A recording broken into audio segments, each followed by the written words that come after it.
हरियर पीपल की गछिया बहेला पुरवा बयार कगवा बोलना। हरियर पीपल की गछिया बहेला पुरवा बयार कगवा बोलना। कब आई है शिव गुरु हमारे कगवा बोलना। कब आई है शिव गुरु हमारे कगवा बोलना। के करला दया मंगबो के करला चर्चा शिष्या बोलना। के करला गी दया मंगबो के करला गी चर्चा शिष्या बोलना।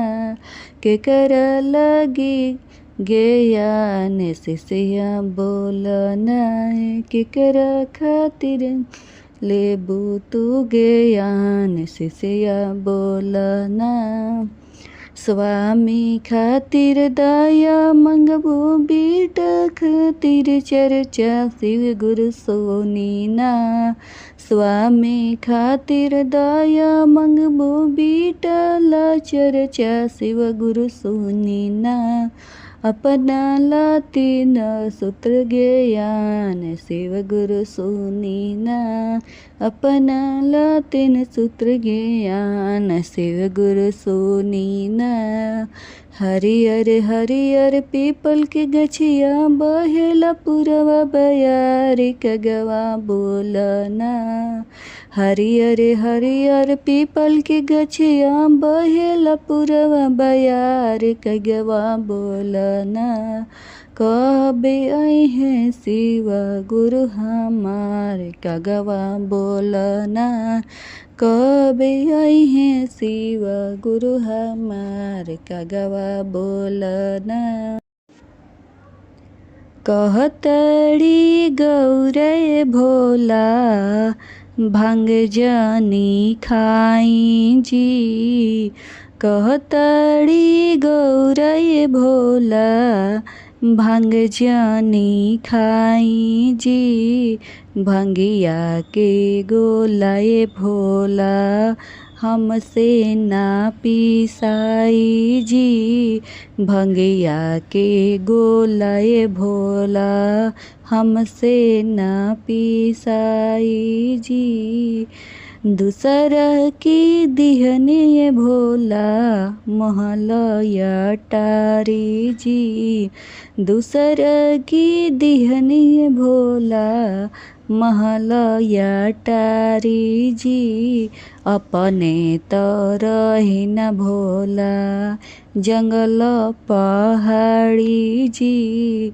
अपने तो रही न भोला जंगल पहाड़ी जी। करिले बिनतिया हम अब जानी सताई जी।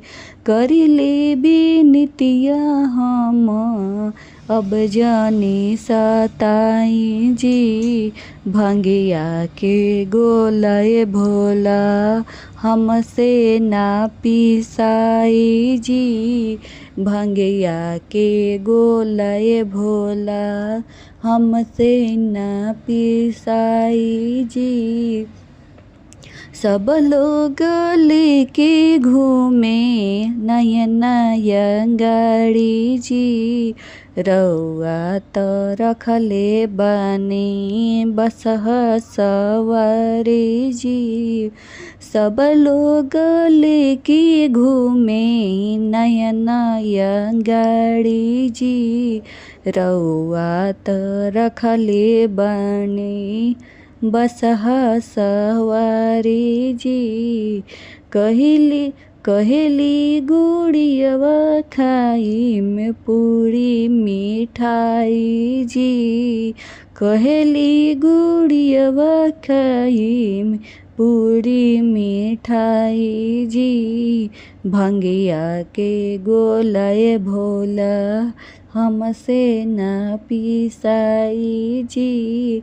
भंगिया के गोलाए भोला हमसे ना पिसाई जी। कहतड़ी गौरय भोला भांग जनी खाई जी। कहतड़ी गौरय भोला भांग जनी खाई जी। भंगिया के गोलय भोला हमसे ना पिसाई जी।